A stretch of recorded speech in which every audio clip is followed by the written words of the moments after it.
You're very welcome.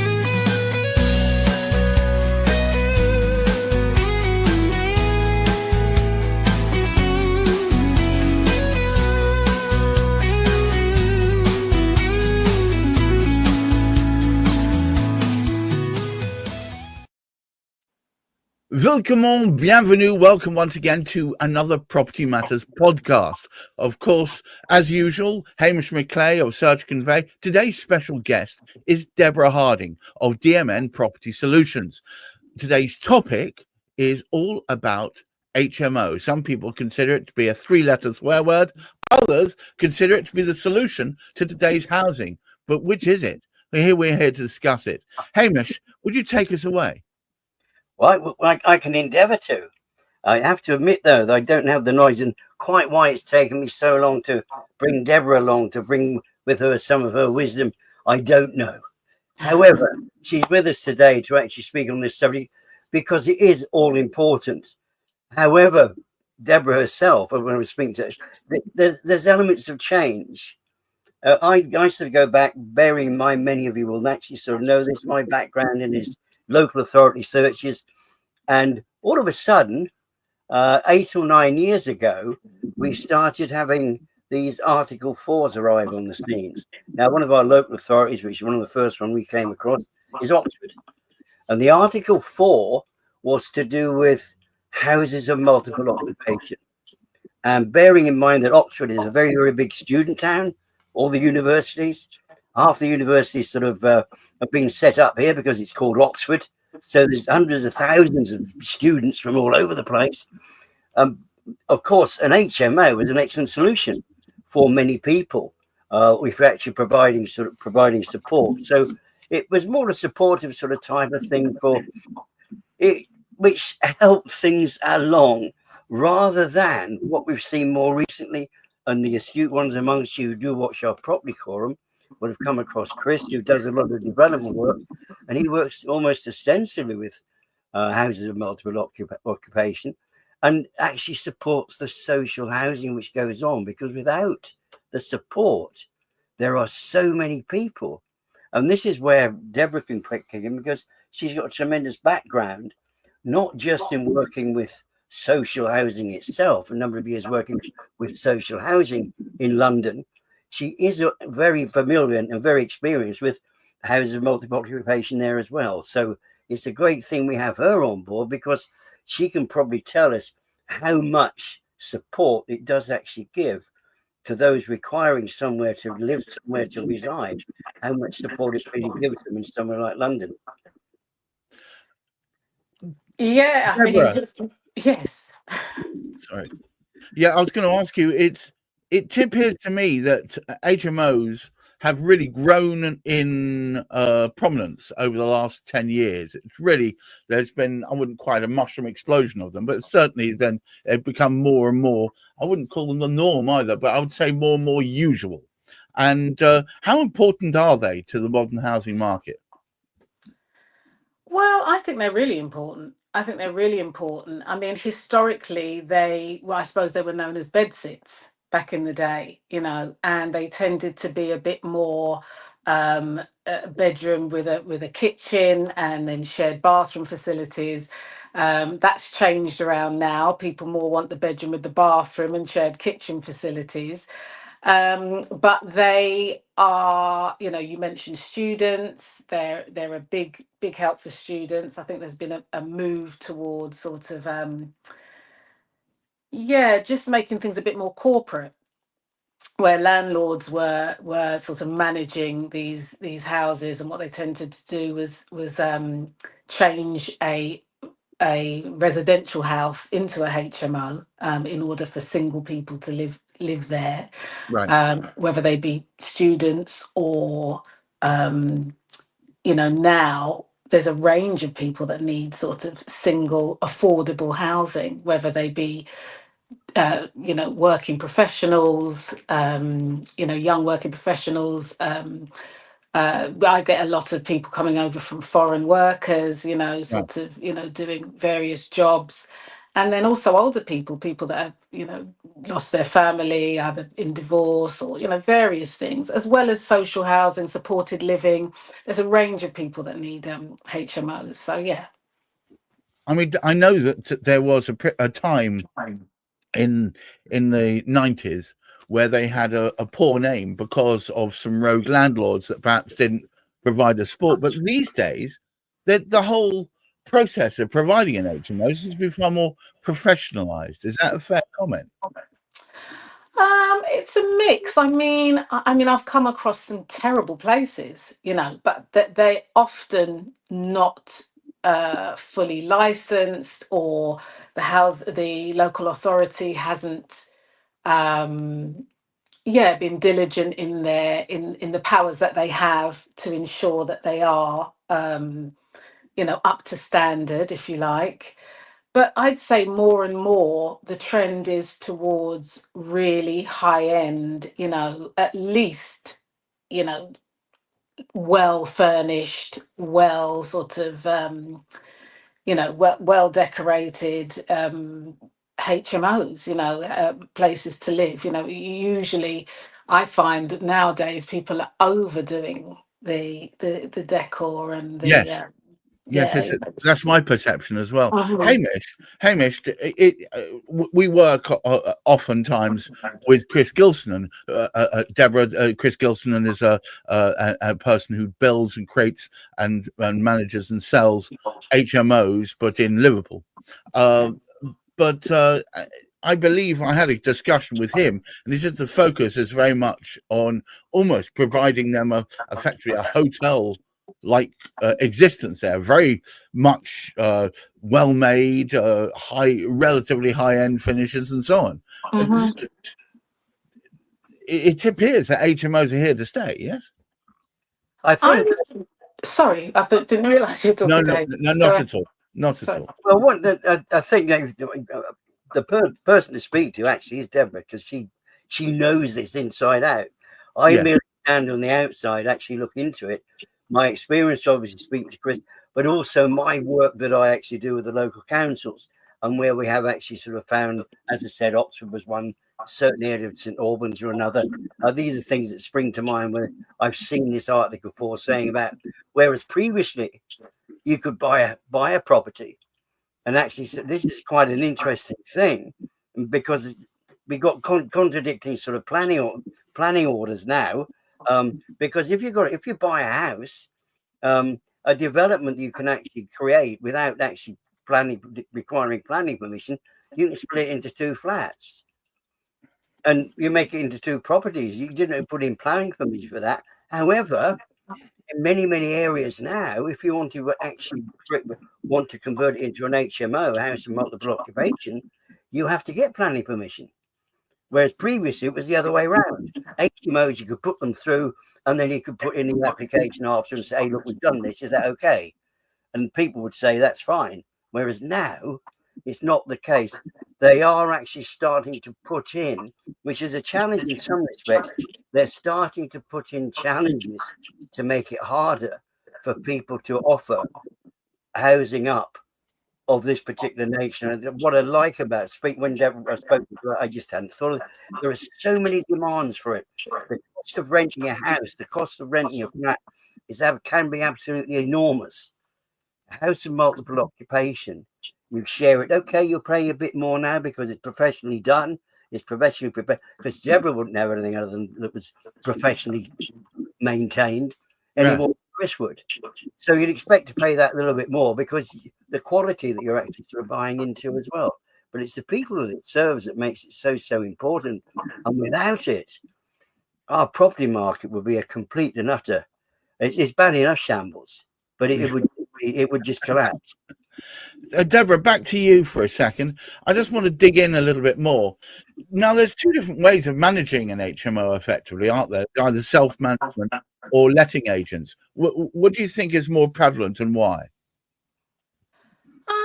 It depends on who it is. I think a lot of people, there's a mix, really. It's difficult to say. I know a lot of people that go for letting agents, but actually more they will go for companies that will rent out their properties for them to sort of to either social landlords, or to local authorities, or to supported living organizations. So I know that seems to be the way that a lot of the investors that I work with are going, not so much letting agents as such, but an organization that will take the whole house and house their clients in there. Either that, or it tends to be quite self-managed, really. Maybe small organization who's got a person within that organization that organizes that, rather than going out to some of the big estate agents. But yeah, the estate agents still get my HMOs as well, but I find it a bit of a specialist thing. Right. It's not straightforward to get, I don't know, 5-6 rooms filled with different people. Yeah. I was reading up actually about HMOs in general, because I'm a bear of little brain, and I found that there seems to be the rise of the co-living spaces and luxury HMOs. Have you come across much of that? Yeah, I have actually. I was working with a company quite closely that have got a number of HMOs that they're looking to develop in all the major cities: New York, Paris, Rome, London. And I mean, the bottom line, and these are pretty, pretty pricey. They're rooms with, ensuite rooms with co-living spaces, and they do yoga and all sorts Good of Lord. different sorts of activities for the people that live in there, and they tend to be pretty well paid professionals, as well as the sort of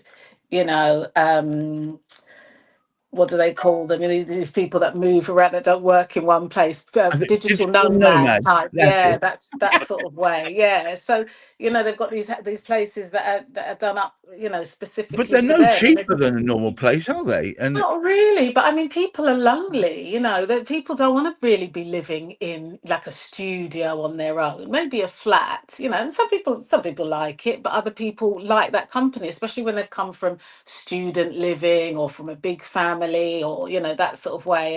And to come home to sort of nobody, they prefer when they have a single life, but be able to have that community. but So.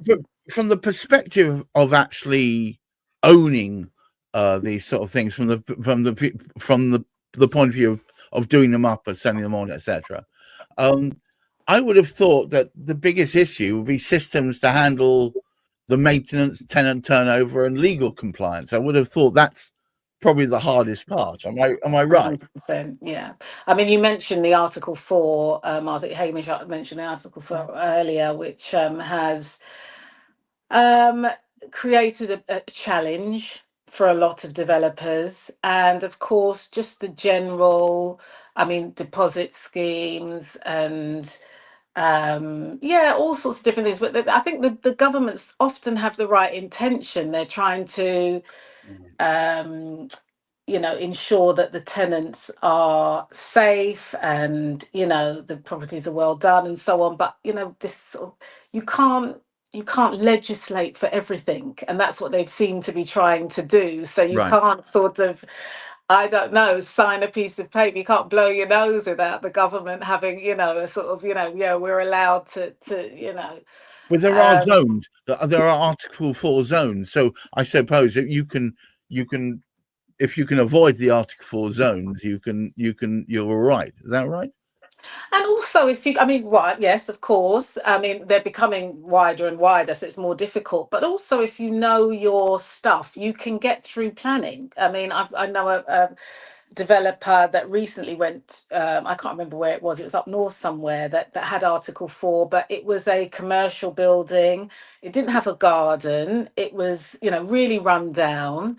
And what else are you going to do with that building, really? He was able, to put a yard out of the back, like a small yard, do it up really nicely, and house people. In the end, we've got a housing crisis in this country. We People do. need places to live, and if people can do them up well, I mean, of course, there's the delays with the planning and so on, but he knew his stuff. He was in a position to be able to sort of wait. So you can also do it in places that have got Article 4, but you've just got to be prepared to, and it often seems to be a fight, almost fight the planning department. So yeah, there's different ways.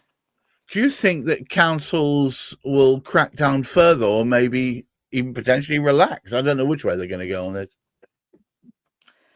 I mean, I was reading something earlier about the the rental reforms, and I mean, it seems like there's more and more red tape for landlords. But I think that, I mean, as if sanity prevails, if sort of common sense Good luck prevails, with that. I think that they will start to see. I mean, look, it could go one of two ways. They're trying to push it over to the corporates and ensure that the corporates sort of follow all the rules and so on. So what I'm hearing is there's less and less margins for landlords. In the end, it is something that they've got to, that it's their profession. That's how they make their money. So there does have to be margins there. And if there are not, then more people will walk away, and there'll be less. And maybe the government will see that and sort of start to. I mean, usually they don't go back though, do they? Although they might do with oh goodness me, sorry. They may do with regards to these EPCs and all this sort of thing. So sometimes they do rethink things and get sensible and So I mean, it would be difficult to tell. It's difficult to tell. Hamish, when we were talking to Chris, only was it a few weeks back, he was saying that there's been an exodus from the marketplace of landlords because it's becoming more and more onerous to actually manage these things. What's your thoughts? Well, in fact, I think Deborah just really accentuated the matter for us there, because she's what so many councils are trying to do. They're trying to bring in those larger corporates.